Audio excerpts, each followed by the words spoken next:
Bismillahirrahmanirrahim. Press release. Aliansi Pendukung Koalisi Aksi Menyelamatkan Indonesia (AP Kami). AP Kami adalah kepanjangan dari Aliansi Pendukung Koalisi Aksi Menyelamatkan Indonesia.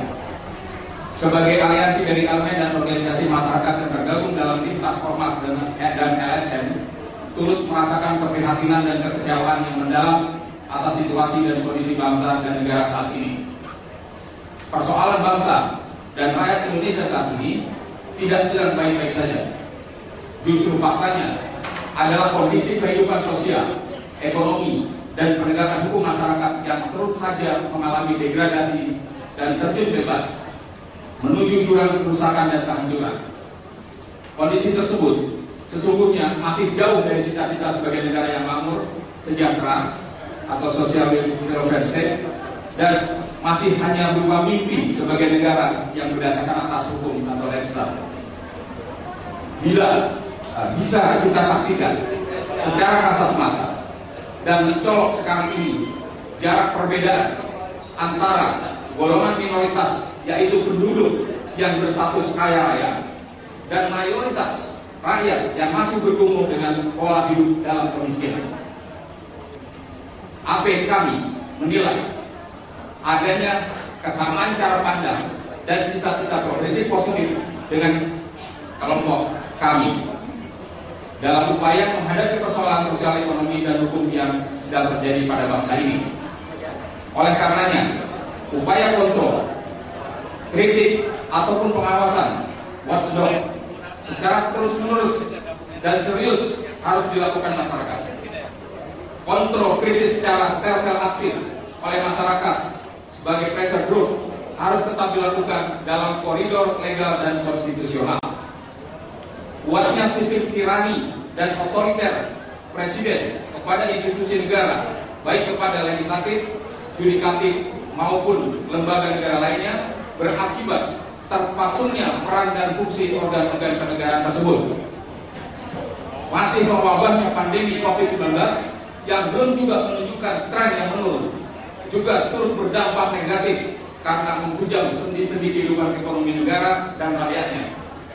Dibutuhkan model kepemimpinan nasional yang kuat dan berintegritas dalam menangani dampak negatif COVID-19. Faktanya, rejim tergagap dan bisa dikatakan amburadul, inkompetensi menghadapi krisis pandemi dalam penanggulangan, perawatan pasien terpapar, dan dampak negatif atau terpukulnya pertumbuhan ekonomi nasional.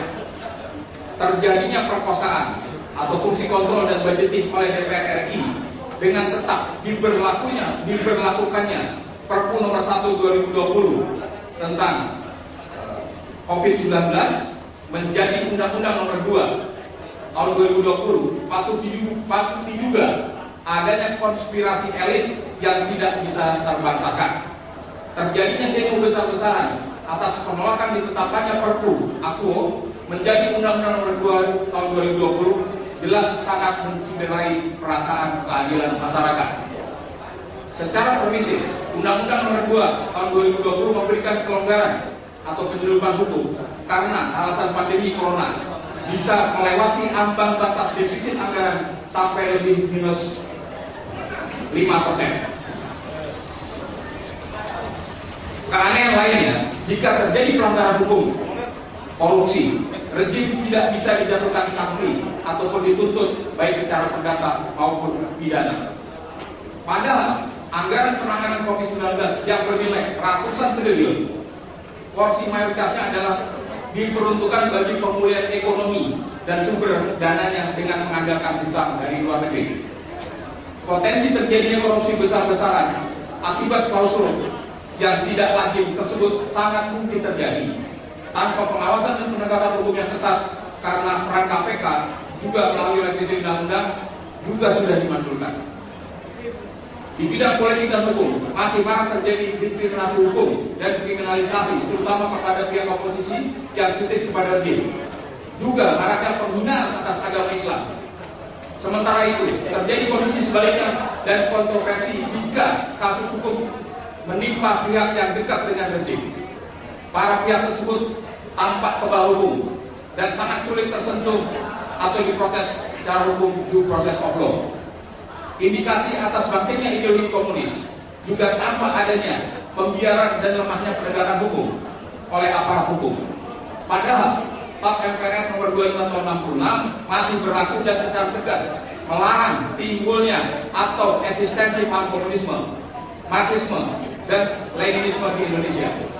Kondisi tersebut terbukti dengan belum dicabutnya RUU HIP yang jelas-jelas berbau komunis. Kemudian malah bermutasi menjadi RUU BPIP. Walaupun berdampak adanya unjuk rasa yang besar-besaran dari rakyat, tapi belum juga tampak niat pihak pemerintah dan legislatif untuk mencabutnya. Berdasarkan dengan hal tersebut di atas, AP kami menyatakan sikap bahwa AP kami mendukung dan mengawal secara penuh program, kegiatan dan sikap kami dan komponen rakyat lainnya dalam upaya mengkritisi dan mengoreksi kinerja rejim supaya bersikap dan bertindak secara konstitusional demi perbaikan kondisi sosial, ekonomi, dan hukum masyarakat. Bahwa AP kami menolak sistem oligarki yang diterapkan oleh rezim dan tetap konsisten meminta kepada Presiden dan DPR untuk dengan tegas mencabut RUU BPIP.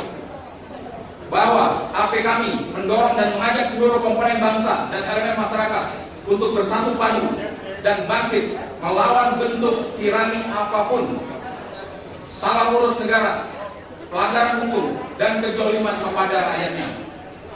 Bahwa AP kami memohon kepada Majelis Ulama Indonesia dengan penuh hormat segera menyerukan pelaksanaan Masyiroh Kubro dan panglimanya guna melaksanakan amar ma'ruf dan nahi munkar demi perbaikan kondisi sosial, ekonomi, dan penegakan hukum masyarakat.